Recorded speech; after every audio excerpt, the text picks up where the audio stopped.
Hello everyone, my name is Diksha Gupta and today in today's video we are going to understand about virtualization. It is one of the most important concepts in modern computing. So in this video we will cover the topics like what is virtualization, how it works, its advantages and disadvantages, type of hypervisor, hardware virtualization, network virtualization, storage virtualization, memory virtualization and lots of more. So let's get started. So first we are going to understand what is virtualization.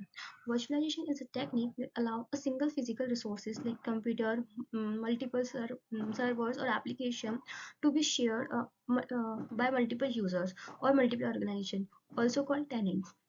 It works by assigning a logical name and providing a pointer to the actual physical resource whenever needed. Um, in other words, we can say virtualization help us one physical machine as many virtual machines. Means we have one physical machine, and on that one physical machine we have so many virtual machines. So this is a concept of virtualization. Now, here is a core concept of virtualization. Creating a virtual machine on the top of an existing operating system and hardware is called hardware virtualization. A virtual machine provides an environment that is logically separated from that hardware. The physical machine is called host machine.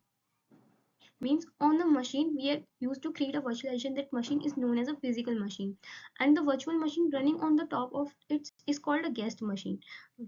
All of this managed by a special software called hypervisor.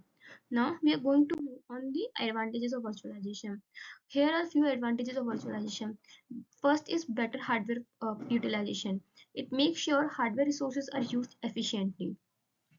Second one is cost savings. It reduces hardware cost and saves energy. Third is run multiple OS on a single server. You can run Windows, Linux, and other OS simultaneously. Fourth, in improved flexibility. Means IT resources become easier to manage it. We are going to learn about disadvantages of virtualization. First one is license cost.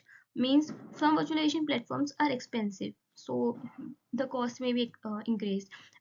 Second one is need for a trained IT staff. Means the team needs to understand virtualization technology. If team is not well versed trained in virtualization, so it will be difficult to manage it. Now we are going to move on hypervisors. So first we understand what is hypervisor. A hypervisor is a firmware or a low-level software that acts as a virtual machine manager.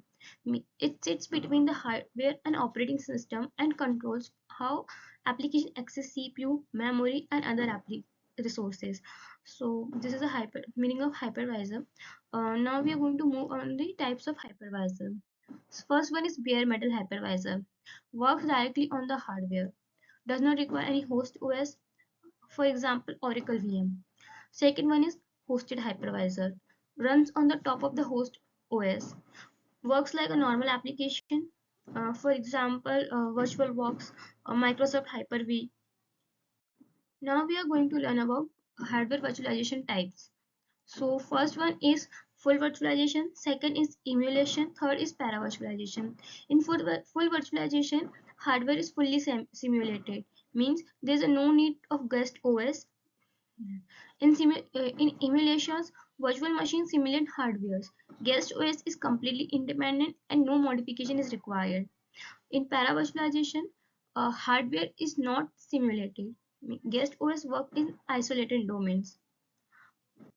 Now we are going to learn about the types of virtualization. In this, first is network virtualization. So network virtualization let us manage and monitor multiple computer networks from a single software console. Here is a type of network virtualization: internal and external. Now next is storage virtualization. Storage virtualization joins multiple network storage devices into a single virtual storage unit. There's a two types of storage types of virtualization. First one is block storage, second one is file storage. Now next is memory virtualization. Memory virtualization separates memory from the physical server and provides it as a shared or distributed memory resources. Now here is a virtualization layer. First one is hardware, OS level, software, and data. Here are some real-world application of virtualization: data centers, cloud computing, testing, disaster recovery. In data center, consolidate multiple layer servers into a fewer machine. In cloud computing, foundation for an infrastructure as a service means IaaS. Testing means in testing, create isolated test environments without hardware duplication. Disaster recovery, quick VM migration and failover complexities.